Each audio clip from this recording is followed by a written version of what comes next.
I'm going to make the executive decision, Mace, Oh gosh, what? right here on this show. We don't have time for a countdown. It is orange and blue today. Cecil, Lammey, Andrew Mason. Mace on his way to the Colts game, but we have a starter at quarterback for the Denver Broncos for week 1 of the preseason. Yeah, but it goes a little deeper than that. Yes, it does. We Yes, were, it does. let's say we were surprised to, I think we were, even though we had an idea, it was a little surprised to learn that the coach was willing to share who the starter would be next week too. Yes, yes. And that's from your question. I'm going to play the opening statement and then we're going to get to your question because Coach told us a lot, but we do know now. Here's Coach Sean Payton with his opening statement on why Jarrett Stidham is starting. I mentioned to you earlier in the week, we'll play 3 phases. It's pretty common. We'll pay attention to really more of the plays than quarters. The first phase would be somewhere between 15 and 20, ideally. Stidham will start in phase 1, Nix will be in phase 2, and then Zach will be in phase 3. Nix might get the final series in phase 1. We just got to see where we're at rep-wise. I don't want to go through every player relative to the phases they're playing here. We'll be here all night. So very interesting. Jarrett Stidham gets phase 1, but Bo Nix might get the last series. Now, in the preseason game against the 49ers last year, Russell Wilson started, but Sean Payton gave Jarrett Stidham the last part of phase 1. In other words, right, the way you can tell is which offensive line is he working behind. And Sean Payton kept his first team offensive line in there in the second quarter in San Francisco and put Jarrett Stidham in. So take that as you will. Take it as you will. And I like the fact that he threw in there that Bo would get some first team. They call it phase 1. Let's just call it first team, whatever you want, Mace. But I think it's important. And he was a little forward today, even though maybe he wasn't as friendly, which is fine. Whatever. I don't care about that. Friendlier than Deion Sanders was, at least. Oh, God. Yeah. We'll save that for a different show. I might rant on that. Denver Sports Tonight, I'm going to say some stuff about Deion, so get ready. But, like, for Coach Payton, I think he told us a lot. Like, Stidham's going to start, but Bo's going to get the end. And then what he told you was even better. Want me to play it? I thought that, sorry. I thought that was your segue. So yeah, go for it. What legs you to go with Jarrett Stidham for the first time? I just think right now, certainly, he's been here, his experience. Next week it'll be Nix. And so, but we're focused on this game. And I would say, just with where we're at. Okay. So if Jarrett Stidham had done enough to really claim the job, you think he'd already be giving Bo Nix the start for next week? Not at all. Yeah. Not at all. And I did talk to some media types who were like, he probably just told us that so we didn't hound him all next week. I'm like, yeah, we don't matter to him, though. It doesn't matter. If it was clearly Jarrett Stidham, let's say it was a J.J. McCarthy situation, right? J.J. clearly needs time. Then it would be like, Stidham's our starter and we'll figure it out next week. That's the coach speak. Yep. The fact that he said it's Nix, Mace, what you said, this week sometime, sorry, everything's running together. But when you said, like, I think Jarrett Stidham starts week 1, that might be even more possible with what coach told you today. You mean week 1 of the regular season? Of the regular season, yes. Yeah. Mm-hmm. Why do you think that is? Because I would hear that and think maybe it's more possible Bo Nix starts week 1. Yeah, I think Nix being the starter next week says exactly what you were mentioning. Like, this is Bo Nix's job. Yeah. And he's looking the part, everybody. He's looking the part. Maybe he didn't start training camp as the best quarterback and Stidham steady. But even today, Mason, we can't talk about what we saw because it was closed to the public. But even today, in opportunities, I was going to start the show. If we didn't know Nix was starting next week, I was going to start the show and be like, Bo Nix woke up and chose violence today because he was striking downfield in multiple team drills today in practice that we got to see. Now, the thing is, though, I mean, it was a walkthrough, jog through at best. I still didn't see Stidham take the chances that Nix did. Nix sees things differently, in my opinion. Or maybe just one is more risk averse than the other. True. By nature. Yeah. And maybe with Jarrett Stidham, he knows or he believes that his best play is to get to the par 5 18th, see the water hazard in front of the green, and lay up. And Bo Nix is going to try to get the ball on the green. Mm-hmm. Hopefully, he won't have to take a 12 before he gets it there. Right. And, well, I said it to you in person. I'll say it here now for everybody. I don't want Zach Wilson to outshine him against the fives like Joe Milton outshined Drake May in the game last night. That's the Panthers. Like, guys aren't going to be playing football. No offense. Yeah, and now today the talk is Joe Milton. Joe Milton, is he better than Drake May? Milton Mania. Yes. Hey, I mean, I'm not saying he's Kyle Sloter, but pump the brakes just a little bit there on the Joe Milton Express. But look, to go to the Broncos and go to Zach Wilson playing phase 3. Zach Wilson should light up phase 3. He's started 33 games. So in other words, he's had 33 games work of what you'd call in the preseason parlance phase 1 with phase 1 foes. He ought to go in there against the back of the roster guys for Indianapolis and shred them. Frankly, if he doesn't, I think that's the newsworthy item. But it's entirely possible Zach Wilson goes out there against a third team defense for the Colts, dices them up, and people are gonna might be like, oh my goodness, Zach Wilson's back. I can't wait for some of the Zach Wilson truthers, and they are out there. Oh God. Yes, believe it or not, there are some out there. If he goes out there against the scrubs and dices them up, and it's like, oh my goodness, great. It would be like, okay. Remember the great quarterback competition of 2021? Although I'm not sure it was great. I think I'm just overhyping it there. I had watched the 2 joint practices the Broncos and Vikings had up in Eagan, Minnesota that week before the preseason game. Neither Drew Lock nor Teddy Bridgewater were good when they went against the Vikings first teamers. Mm-hmm. So you get to the game, and Drew Lock starts very similar to how Jarrett Stidham is starting.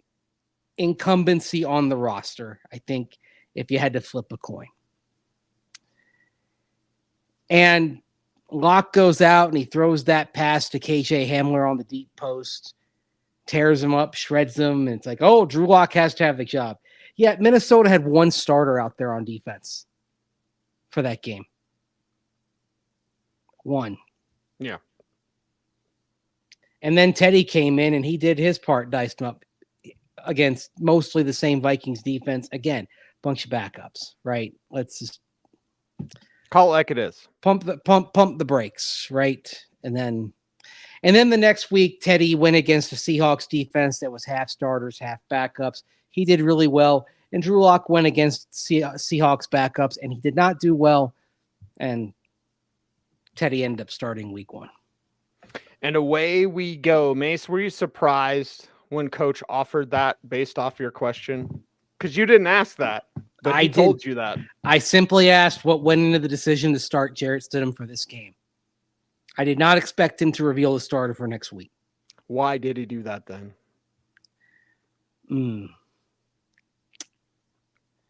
Think of your question, because I have the answer. You asked him what went into it. What went into it was thinking a lot about Bo Nix. Nix is coming along. Yeah, that's good.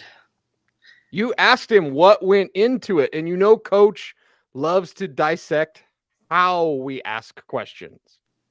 What went into it? I didn't ask play it again if you why. want. I didn't ask why. I asked what Yes. went into it. Yes. There's a difference. Also, if you ask why in that situation, I think why is kind of a little bit aggressive there. Sure. What went into the decision is more, I guess it's kind of a gentler way of doing it, but also I think, the thought, the rationale, right? Mm-hmm. I could have asked what factors went into having Jarrett Stidham start. Yeah, and the funny thing is I didn't really give the phrasing of it all that much thought. Because I was a little surprised when I was handed the microphone and said, "You're gonna have the first question." You're the first question. Okay. First questions aren't always the best answered because it's fresh, right? What mood is he in? Exactly. I always say I'm more of a 2-hole hitter. I'm not a leadoff. Well, to lead that off, and maybe the opening statement helped, maybe his mood helped, maybe it's just we're to football, dude. I don't give a damn if it's preseason. We're here to football. Bo Nix is going to start week 2. Bo Nix might get first team reps week 1. The other thing, if it had been a press conference where he's on the box and I had a chance to follow up, I would have followed up by asking about the joint practice against the Packers next Friday. Mm-hmm. And who's basically, it's going to be field 1, field 2, field 2.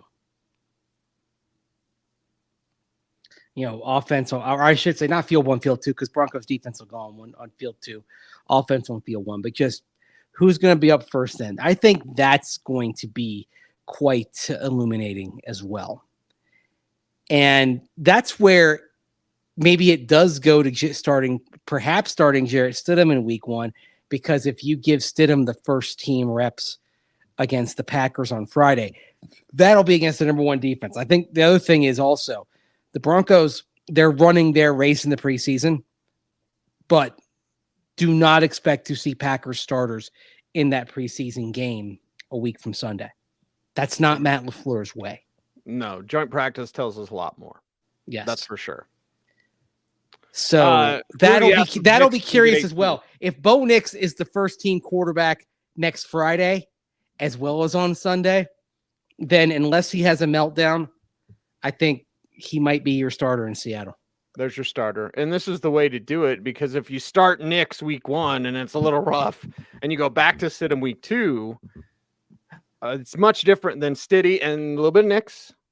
Nix is going to get a little first team as well. And Rudy asked if he'll only get 18. It's just, it depends. How's the drive going? It's a feel thing. Like if you go out there, like if Jarrett Stidham has a good first drive, I'm not sure he gets a second drive. If that first drive is 10 plays, 75 yards, touchdown, I think Stiddy puts on a ball cap, but not a bucket hat for the rest of the game. Yeah. David says if Stiddy's better right now, play him. Don't play Bo just because we picked him 12. Drake May looked raw yesterday. He did.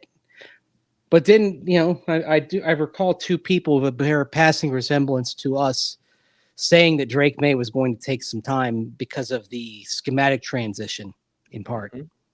Yep. And Bo Nix, less time because of the fit. Mm-hmm. The fit is everything. The fit here with Bo is pretty damn good. It was exciting. Yes, I know, walkthrough today. Mims had a big play. He double caught it, but, I think Mims, if we look forward, we're going to do a pregame that'll come out Saturday on YouTube. Yeah. So make sure to help us out on YouTube and subscribe and all that. But yes, today we learned Bo Nix will start week 2 and gets a little bit of week 1. So that's a good day. A good day. Although if I had time, I would have liked to have gone through the rest of it with Sean Payton. Like, okay, who's at center? Who's at inside linebacker? Right. Who's at safety with Brandon Jones still injured? Who's at cornerback? Who's punting? There's an or on the punting depth chart right now between Riley Dixon and Trenton Gill. Yeah. Curious to see on kickoffs as well, because Trenton Gill has some kickoff ability, but do they give all that to Will Lutz for this game? They just might, Rabbit. They Hopefully plenty of chances. Plenty of kickoffs means plenty of points. Mm-hmm. Let me ask you this. I know we're going to get more into the game in our weekend show and our Saturday show. Yes. What do you think people are going to be overreacting to the most on Sunday afternoon when this is done? Wilson. Okay, me too. Wilson can beat up on the threes. We see it every day. He was Wilson terrific beats up on the threes. He was against the threes. He was terrific on Thursday. You love that picture. I do. It makes me Yeah. smile. Now, Mace, I know you got to get to the airport, but before we get you out of here, buddy, and before we wrap up today's show, we do have to play our buddy Chris Thomason. He's one of us. If there's ever a homie, like our homie is Chris Thomason, he asked about, like, other than quarterbacks, you know, what are you looking for here? What are you looking for here? And here's what Coach Payton had to say. Look, they can only, number one, compete against who's on the field. And so, but the tape, not only offensively or defensively, but in the kicking game, begins to, it's part of, and a very important part of, these decisions as we go. I mean, you know, there's 3 preseason games, and you know, for a number of players, it's awfully important. And you know, someone brought up Jaleel, and I remember in San Francisco, midway through that game, thinking, "There's no way we can get this player to our practice squad," you know, and so we're not going to, by any means, possibly, you know. So every year, you just see guys gain confidence and begin to perform, and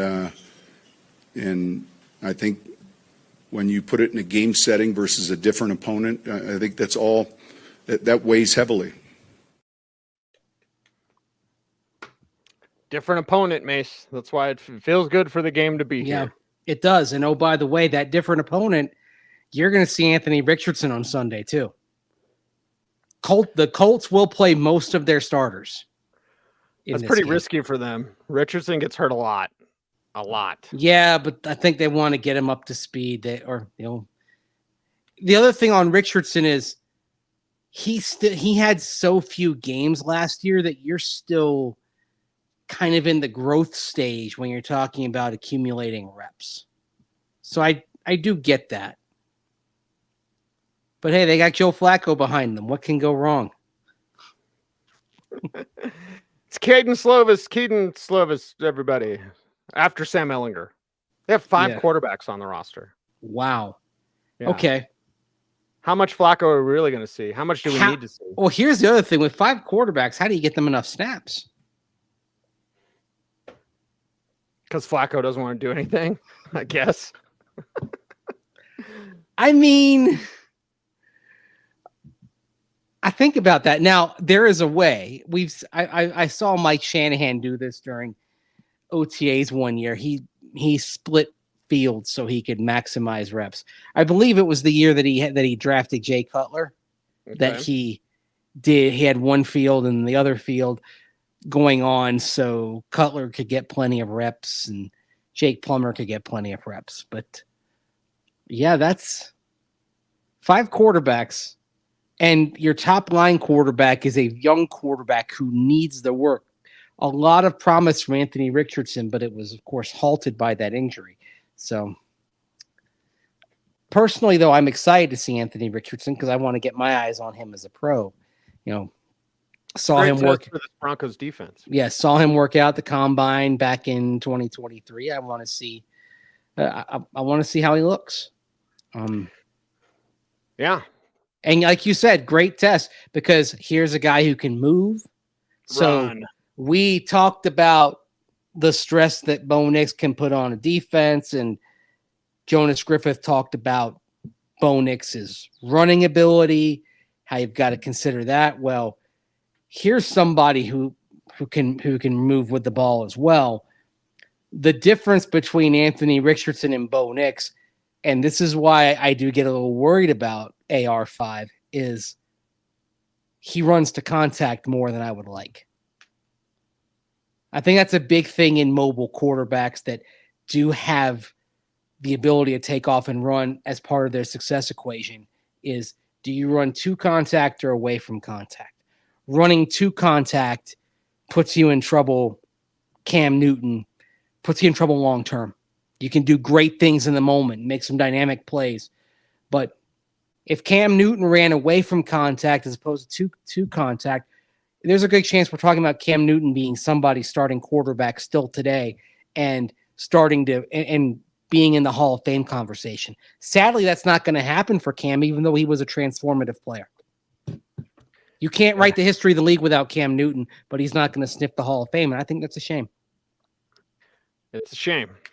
It is a shame. Mace, you got to get to the airport, buddy. So let's get out of here. But we are going to record a pregame show that'll fire on Saturday. I'll see what time. So everyone stay tuned for that. But we need your help on YouTube. We're over 13,000 subscribers. Yay! We need more. And how do they help us out, Mace? Like, comment, share, subscribe, hit that notification bell so that you never miss vid.